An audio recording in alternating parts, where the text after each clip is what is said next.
Welcome to State of Prime.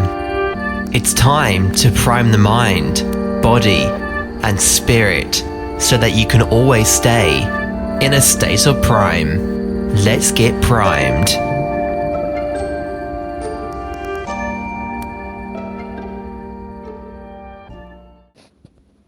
Welcome back to State of Prime, guys.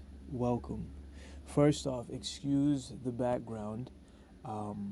I'm actually near a street right now, sitting enjoying the sunlight, but I wanted to get this podcast out to us. So today we're going to be talking about sex and what you need to know about it. So as I'm sure we know what sex is. I mean, who doesn't? We wouldn't be here without it. The things that you create is sex. It's a conglomeration. It's two forces coming together. And I used to just look at sex in the realm of, penis and vagina, pretty much. But now the past couple of years it's definitely morphed into so much more. And right now, I feel like this correlates to our recent episode we did last week, the other day, which was about dopamine. And the sex as an act, this process is highly stimulating in the brain, highly stimulating. That's why there is things such as sexual addiction. It's not necessarily the addiction to sex. I believe it's the addiction to dopamine. And personally, from personal experience and with my experiences with women, I've noticed that I have, yes, the act is creative and connective. Well, not always, but this is what I'm progressing and moving towards. And now it's I've noticed that it's very stimulating when there's a build-up, right? It's always, here, let's let this truck pass. I don't know why it's so loud.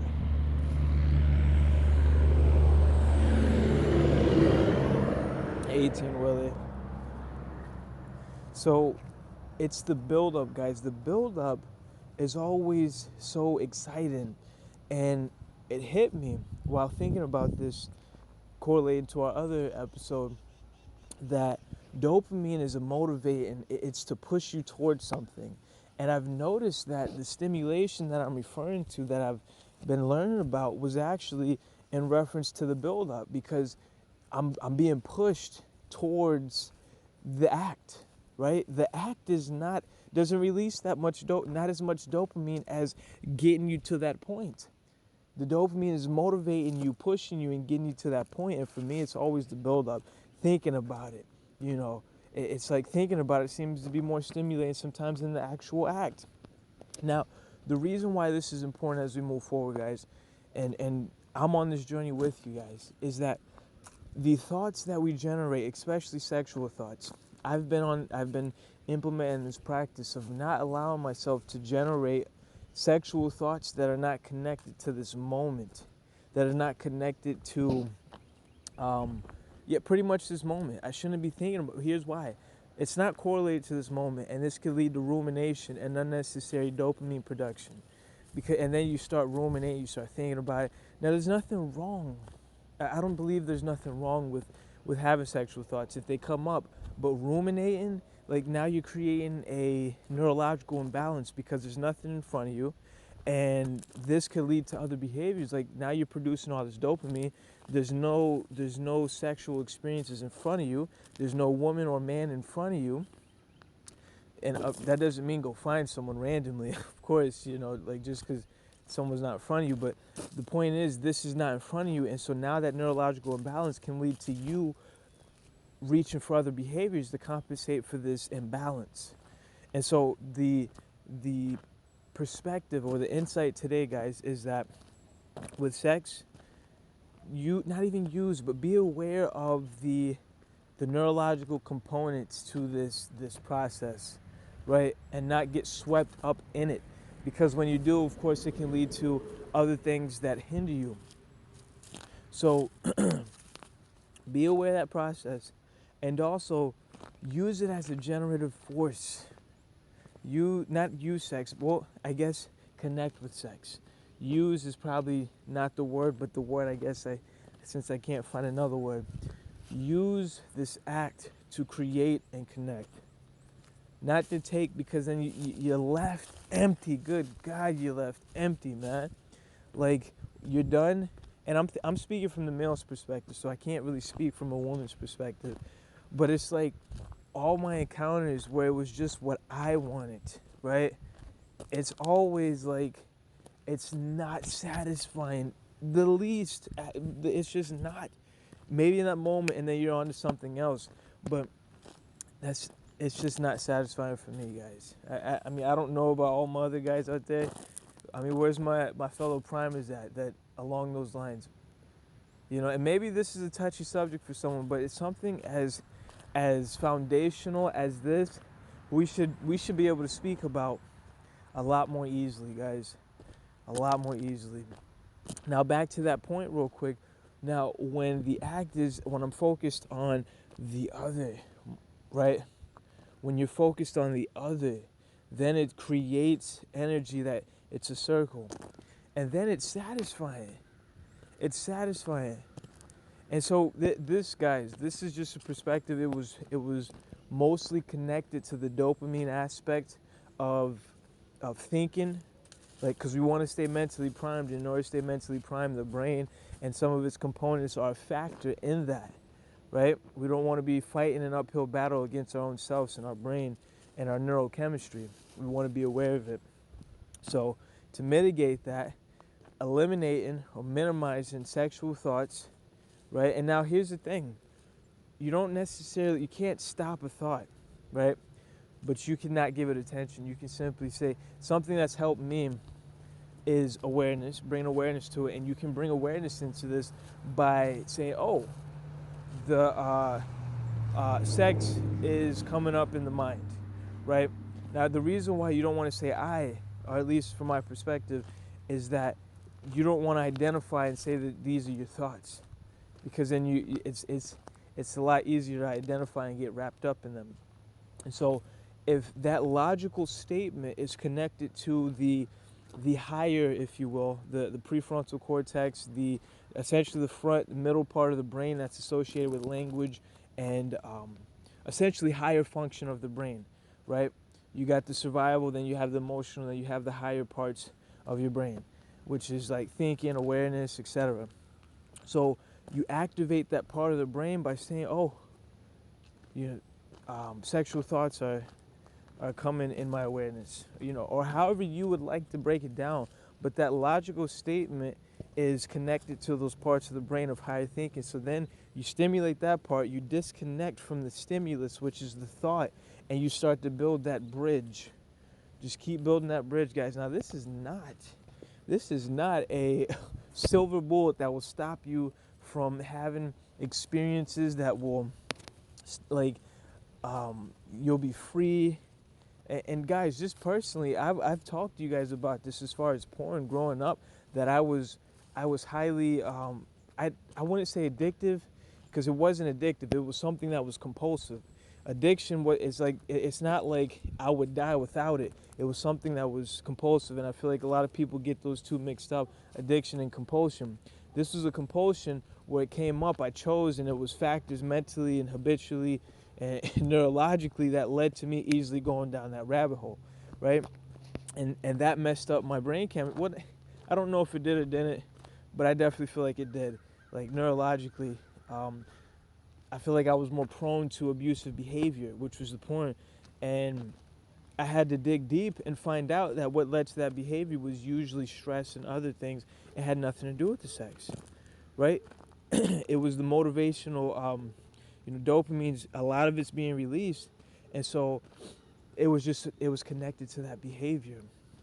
And so as we move forward, we want to address the neurological components so that we don't get swept up in it. Because just with my experience with porn, since I was, I think I was like I was young, guys, as I'm sure a lot of young boys are. Like, we got to be aware, and like, it's not necessary. I feel like, yeah, the porn can be destructive too, because it's not real, and maybe it projects that behavior as something normal, and then men, or boys, as they grow older and turn into men, they project that on the woman as what sex is, when it's not real. So that could be a problem. But the biggest problem is the neurological components that mess up the brain chemistry, and can put men to, or not even men, anyone can, it can lead to more abusive behaviors because of the neurological imbalances, right? So that's primarily what this episode is about. Yes, sex is a component, but if we dig deeper, it's actually not the sex, like we was talking about. Like, there's a couple studies that break this down, that more dopamine is released before the act than during the act.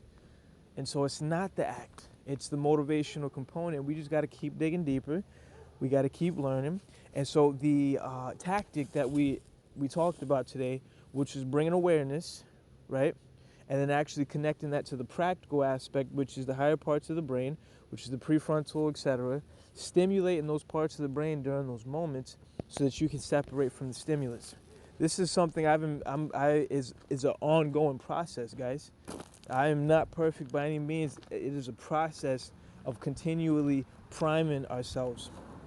Now, one thing also is changing how you look at sex. That right there helps a lot. And looking at it as a generative force. With my wife and partners, like, not just looking at it as, getting off, but rather something that's creative, connective, and expansive.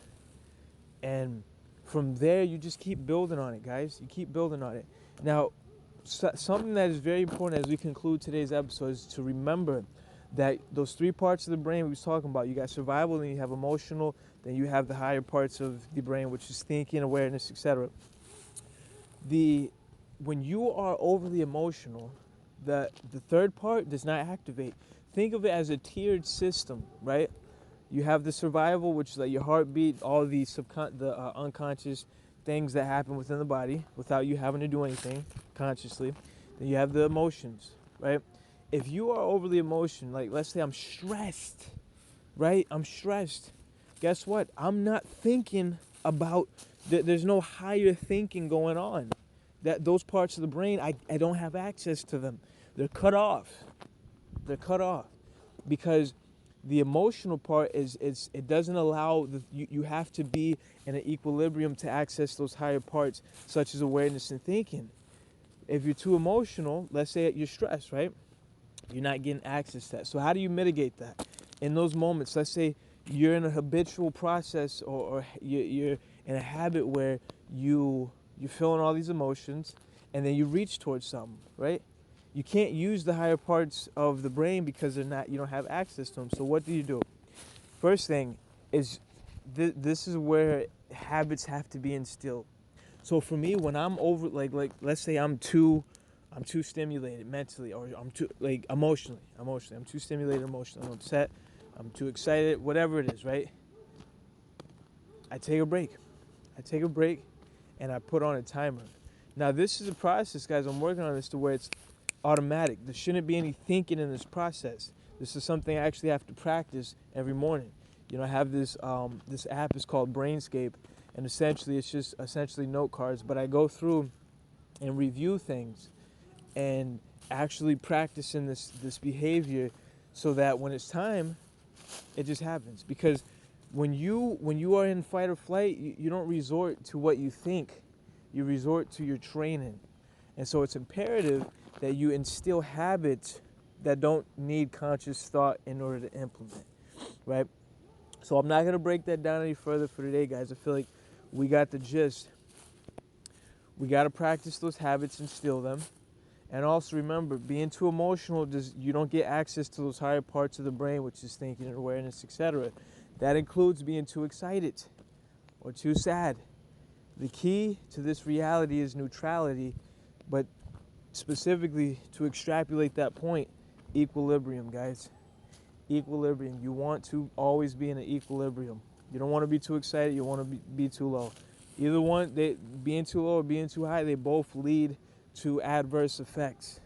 So Until the next one, guys, continue to stay prime. Keep putting it together. I'm with you. You're with me. We're together. We're putting it together one piece at a time, one day, one experience, one thought.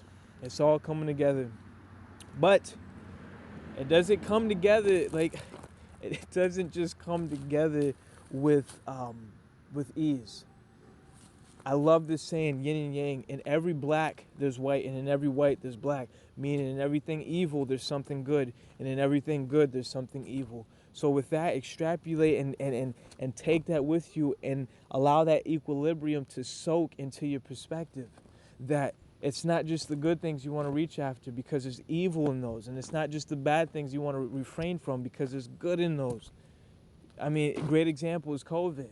Yes, there was a lot of quote-unquote bad, but there was so much good that also came from it, which means you shouldn't be biased towards anything, essentially is what I'm saying.